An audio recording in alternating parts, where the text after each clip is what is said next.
everybody. Welcome to another edition of Wizards Outlook. As always, we got Raymond Lyons, Cardo W. Jr., and Wilson Tarpe Jr., and we're going to get to what happened tonight with Washington down in Miami. They'll face them on Saturday.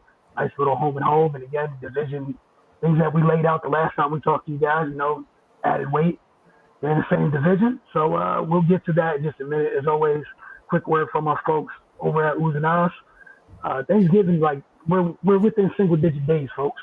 Get over to Oohs and Ahs for Thanksgiving feast. Order your favorites now at oohsandahs.com.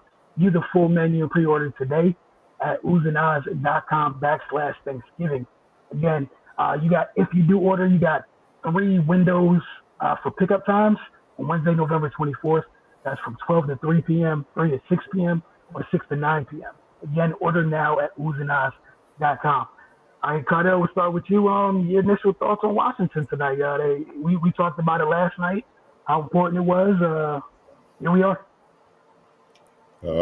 That's why that loss last night hurts. You don't have much room for error right now, especially taking this L and the type of L you took tonight.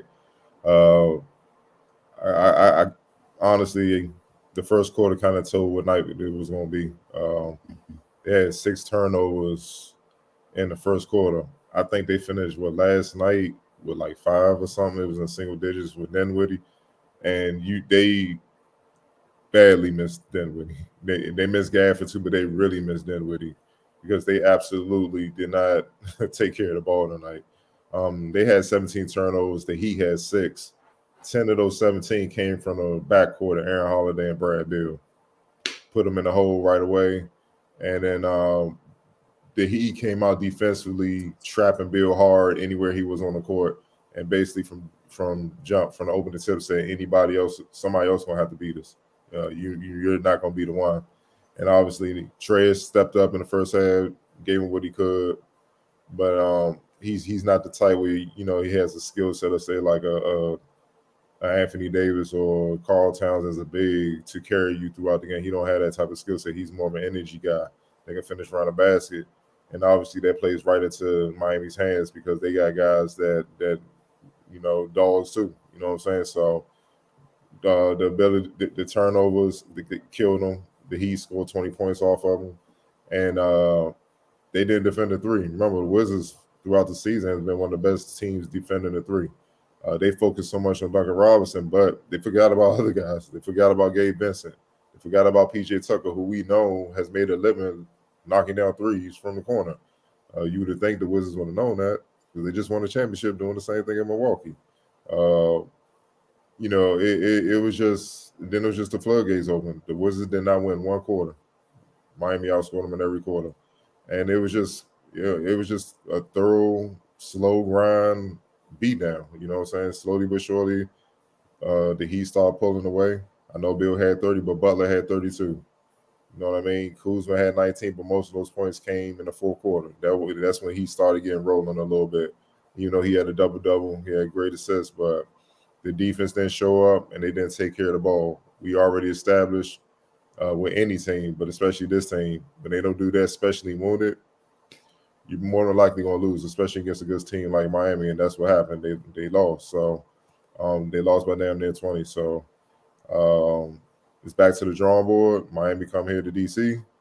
Hopefully, they're healthy. They get the guys back, Dinwiddie and Gaff, and we'll see what happens then. But they got some things to clean up because teams are, I always say, the scouting report's starting to catch up to guys. And now we're going to see if they can really bump. It was a great start. But that grace period is over. Now teams are kind of settling in, and you're going to have to make some adjustments. And it's not just the coaching staff, but the players as well. You can't, I love Bill, man, but the turnovers, look, man, you got to take care of the ball. You can't give other teams chances to beat you. It's just, one guy that left here, that was the biggest sigh of relief, even though the fans loved him, what he brought. The turnovers they just killed is deflating, and against Miami, that's the type of team with that firepower, Kyle Lowry, Jimmy Butler, and Bam, and all those guys. You can't afford to have those turnovers. It's just not going to work. You're going to lose. So that's pretty much it. Right. Yeah, man. They're was they're in a tough stretch right now, man. It's their fourth game in 6 nights.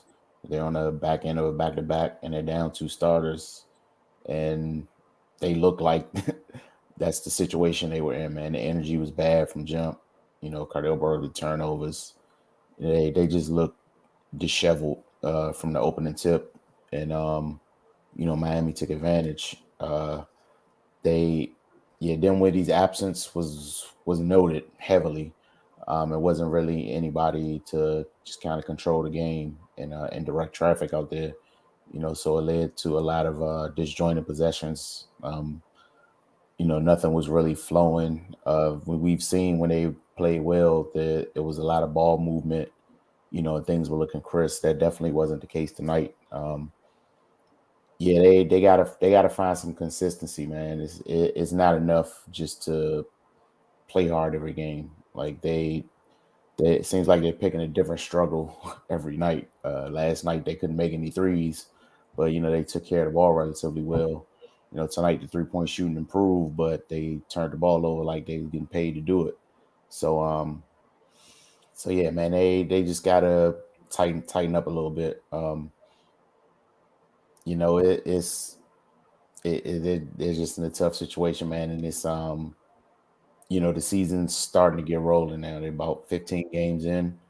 We've been saying that's kind of the range where we was going to start looking at what this team is really about, around 15 to 20 games. And yeah, they could be in a bad situation if things start spiraling out of control right here. They had got these division games and some tough opponents outside division in this little stretch, and you can go from having a great start to being in a little bit of trouble real early if you don't take care of business. So hopefully they'll get it back together. I know they were shorthanded tonight, but that's no excuse. Everybody gets paid to play. So and their thing has been next man up so far this season. So you got to depend on those guys and rely on your depth for situations like this. And they just didn't answer the call tonight. Miami did what they do. They bottled things up in the paint, and they attacked the Wizards. Uh, Wizards weren't able to get to the free throw line, and they couldn't defend Miami without fouling. Wizards didn't take care of the ball, and they couldn't turn Miami over. So if the other team is doing all the things that you can't seem to do on your end, most likely this is going to be the outcome. So yeah, man, another tough loss. Hopefully they can regroup. They get the same team back on Saturday, so maybe they'll be a little extra motivated to kind of get some payback. But yeah, man, they missed the two guys they had out, Gaff and Dinwiddie. They missed them. They missed Gaff's presence defensively. Miami had 50 points in the paint. That's an area where Gafford gives them a lot of support, and yeah, with Dinwiddie, they really just didn't have anybody to run the point essentially. So yeah, man. Hopefully those two guys will be back, and they can go at this thing full strength and hopefully get a win. All right, I want to play the game. Ray will let you start in the Cardell. Player of the game was Jimmy Butler. 11 for 19, 32 points, 10 for 10 from the free throw line, 5 assists, 4 steals. He just played like a number one guy, and he matched and exceeded what Bill did on the other end. Cardell. Jimmy. All right, Cardell, you can lead off with X Factor. Oh, Gabe Vincent. 18 points, 6 to 12 shooting, 3 for 6 from deep, 3 for 4 from the free throw line, 3 assists, 2 rebounds off the bench. We know he could play. We saw what he did with Nigeria against USA in the Olympics a few months ago. So low key, nice little pickup for the Heat. Give him some depth off the bench and stuff like that. We know he can. We know he can hit shots. Lord knows he can hit shots. He even had a dunk today. He missed a 3, gathered off of the board.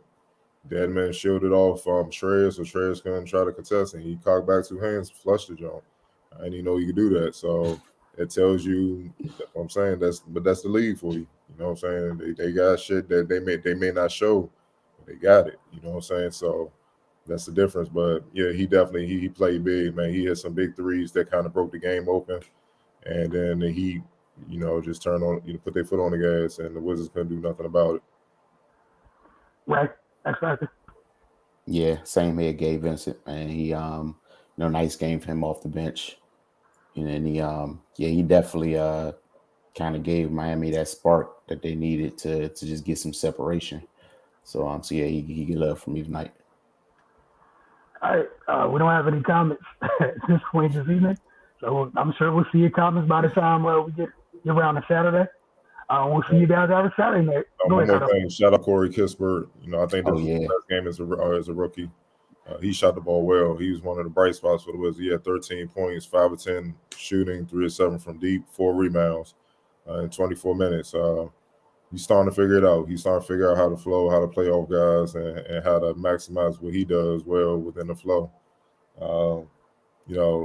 If he can keep bringing that type of shooting, he'll definitely be a constant guy in the rotation.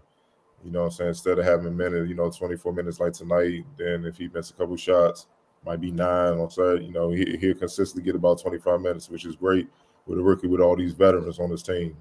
So it's on him. He has an opportunity. That's what they drafted him for, to knock down open shots. I'm sure he definitely appreciates you shouting him out. But yeah, like you guys have mentioned, it's a tough stretch. They got the Hornets after Miami. So, it's not for the light. For the weary, I should say, the next week, they're on the road. They got a 4-game road trip that starts right after this. Like Ray said, I know you mentioned we're going to find out a whole lot about these guys next week and a half or so. But it starts on Saturday. Got a chance to rebound because tonight was not a good showing. So we'll see you guys later. Don't forget to get over to thefocustv.com and check out Wizards Outlook after each and every Wizards game, unless we let you guys know otherwise. So have a good evening.